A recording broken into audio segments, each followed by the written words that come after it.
The movie begins in 1975. The Rockefeller Commission is assigned to investigate the CIA's secret mind control program from the 1950s and 60s, known as MKUltra. When the investigation is announced, the CIA director orders all related documents destroyed, making it impossible to confirm whether the program was truly shut down. We then meet Dr. Emily, an agent with the National Crime Agency who specializes in military psychology. She's an expert in reading body language and detecting lies. One day, she's summoned by Dr. Phillips, a researcher whose work she has often used. Phillips invites her to participate in a classified project where she must analyze a series of pre-recorded videos. Emily signs a contract, and Phillips reminds her that this room and these tapes do not exist. The first video shows Test Group 17 inside a plain white room with just a few chairs and tables, the same room Emily sees in front of her. After a cleanup crew prepares the area, a nurse brings in the first subject, Carrie. She's given a long questionnaire with unusual questions, such as which holiday she would cancel.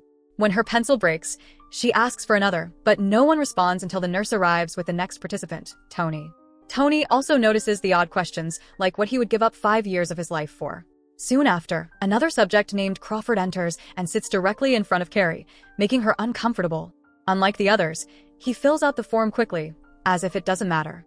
Finally, the last participant, Paul, arrives and chooses a chair away from the table. As they work, Crawford mocks the others for hesitating and begins helping Carrie in a condescending way. Emily observes the footage and tells Phillips this is a textbook example of hierarchy and subordination. She once ran a similar experiment on a couple whose relationship didn't survive, but Phillips warns this test will be far more complex. When the questionnaires are done, Crawford casually chats with Carrie, explaining that he often volunteers for experiments to earn money. He suspects this facility is more advanced than usual and assumes the payment will be higher than the standard $50 or $100. Suddenly, a voice announces that Mother is coming, and Phillips himself enters the room. He introduces himself as the supervisor and begins by asking routine questions, confirming everyone is an American citizen, of sound mind, and participating voluntarily. He then explains that they'll be testing the limits of the human psyche in 4 phases over 8 hours for a reward of $250. Each phase will eliminate a participant, but regardless of order, they'll all be paid the same. Phillips collects their personal belongings, including phones. Tony objects, explaining he's waiting for a call from his girlfriend, but his phone is taken anyway. He then politely asks Carrie for her name, only to suddenly grab her face and shoot her in the head. The others scream and dive to the floor as Phillips calmly leaves, locking the door behind him. Crawford checks Carrie and confirms she's dead. Tony nervously laughs, thinking this is a YouTube prank, but Crawford angrily forces him to confront the body. Realizing it's real, Tony panics, screaming for help and slamming against the windows, which don't break. Both he and Crawford try tearing the walls apart, but it's hopeless. Tony insists this must be the test, to observe their reaction to someone being executed. Emily demands to know how Phillips can get away with this. He explains that the families simply report the victims missing and the cases go unsolved. Emily points out that the paperwork mentions American casualties, meaning this can't be government-sanctioned. Phillips confirms the MK program has always been separate from the government, but refuses to elaborate, promising everything will make sense soon. Back in the room, the survivors question how this could happen, since the experiment was advertised in newspaper classifieds. They realize they don't even know their exact location after the long drive that brought them here. Suddenly, a hatch opens in the wall and drops the same gun used to kill Carrie. Paul picks it up, believing the 4-phase elimination means only one of them can survive. Crawford checks the weapon and points out it has only a single bullet. He suggests the gun isn't meant to kill them, but perhaps to help them escape. Tension rises when a countdown appears on a screen. A voice announces they have 2 hours left and drops a sheet of paper with a question. What number do Americans most frequently choose between 1 and 33? The rules are clear. Whoever guesses farthest from the correct number will be eliminated, and refusal to answer means they all die. Emily notes that the rules are written in awkward English, suggesting a foreign influence. Phillips praises her for noticing so quickly, but when she reminds him that 3 presidents shut down MKUltra due to civilian deaths, he admits that after September 11th, the program was secretly revived under full amnesty. He adds that anything they do is already being done by America's enemies. Meanwhile, Tony desperately jumps on the table trying to smash the lights, but fails. He and Crawford then listen at the vents and hear people speaking a foreign language. Tony panics, thinking they've been kidnapped by terrorists, but Crawford suspects it's psychological manipulation. Paul then finds the word help scratched into the wall, along with dozens of names. Using Carrie's blood, they uncover more markings, desperate pleas, prayers, and even the date, December 25th. Tony concludes that people were killed here on Christmas, perhaps by extremists. Phillips tells Emily that the experiment is constantly evolving. Small additions, like the scratched names on the wall, were designed to accelerate the process. Inside the room, frustration grows. The men can't agree on a number and Paul snaps, smashing the clock. He threatens to waste the bullet on the window, but Tony tackles him to stop him. Crawford refuses to touch the gun and kicks it away. At that moment, another hatch opens in the wall. The men rush to it, but find nothing inside. Tony reaches in, but his hand comes back empty. Afterward, the men hide under the table, whispering to form a plan. A terrified Paul cowers in the corner while Tony slips his hand, still holding the gun, into the hatch. It immediately slams shut, trapping his wrist. With Crawford and Paul's help, Tony manages to yank his arm free, but the gun is gone and his hand is left bloody. Crawford rips his shirt to bandage the wound. The hatch seals again, and a new clock appears on a different wall.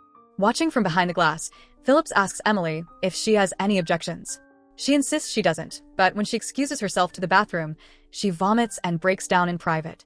Back inside the room, the men try to discuss the question. Paul is nearly having a panic attack, while Crawford suggests they all give the same answer so that either everyone dies or no one does.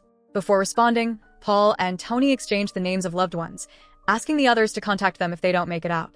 Crawford initially refuses, saying nobody needs to know about him, but after they share a prayer, he admits he has a daughter he never gets to see. Time runs out, and the voice demands their answers. Tony and Crawford say 7, as planned, but Paul blurts out 17. The voice declares the next casualty has been chosen, and gas fills the room. The men try covering their faces, but soon pass out. A medical unit enters, placing their unconscious bodies on stretchers. The tape ends. Phillips orders the men brought back, revealing the footage was recorded earlier that same morning. They've only been unconscious for a little over 3 hours. He hands Emily a lab coat and mask, forcing her to join him inside the room. Emily can't stop staring at Carrie's body and the sleeping men, overwhelmed with guilt. Phillips then coldly shoots Tony in the head to eliminate him. Emily manages to hold her composure as they leave. Classical music plays to wake the survivors. Crawford quickly realizes Tony is dead, while Paul has another breakdown. Enraged, Crawford slams Paul against the wall, beating him for giving the wrong answer. Another slip of paper falls through the hatch. Crawford secretly tears off the hint and hides it in his pocket before reading the question aloud. Where does the USA rank on the international list of average IQ? Whoever guesses farthest from the truth will be eliminated. The hidden clue states the answer is outside the top 10, but Crawford keeps it to himself. Phillips tells Emily this is proof people will do anything to survive, then casually leaves his keycard on the table.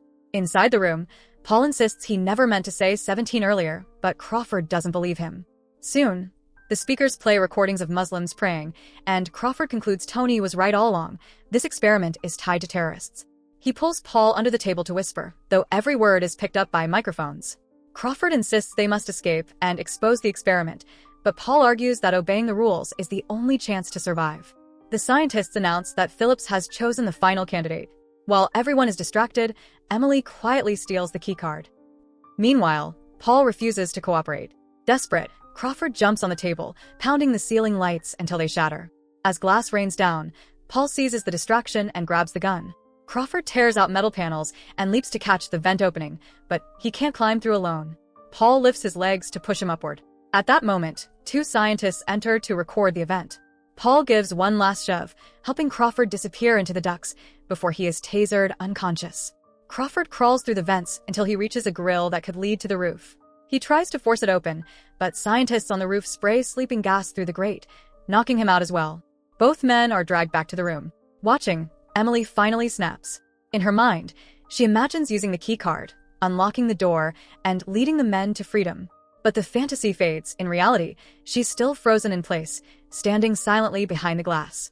Phillips notices she stole the card, takes it back, and tells her she isn't ready. Emily argues that she is, explaining her theory. The experiment is designed to discover apoptosis, the biological mechanism where a cell sacrifices itself for the greater good. Inside, Paul wakes first and checks on Crawford. With only 30 minutes left, Crawford lies, telling him he once read in a magazine that the correct IQ ranking for the USA is 5. He insists they can use this to their advantage. Preparing for escape, Crawford smears his body with the dried blood of the others, saying the guards won't be able to catch him if he's slippery. Paul refuses to do the same, sobbing. Crawford then hands him the gun, urging him to shoot Phillips when the time comes. They agree on their answers. Paul will say 5. Crawford will say 4. Crawford comforts the panicking Paul, promising their plan will stop the program and save countless lives. But when the countdown ends, Paul breaks down completely. Instead of answering, he attempts suicide, fulfilling the experiment's principle of apoptosis, the willingness to sacrifice oneself. Yet before he can finish, the scientists burst in and shoot Crawford instead. Paul screams as he's dragged away. Phillips calmly explains to Emily that only 1 in 20 ordinary people have the psychological disposition to become a civilian weapon. She realizes the program is creating suicide bombers of its own, America's way of fighting fire with fire. Phillips congratulates Paul for being a true patriot, but Paul resists, fleeing down the corridors in search of an exit. He pounds on a locked door where Emily stands on the other side. Begging for help, he curses her when she refuses and seals him in. Security systematically closes doors, forcing Paul into a specific chamber. Emily realizes this was only phase 1, the stage designed to identify suitable candidates. Paul enters a final room where other men, survivors like him, are waiting. A voice announces the next step. Now begins phase 2. So that's it. Hope you enjoy the story. Subscribe and press the bell icon for more videos.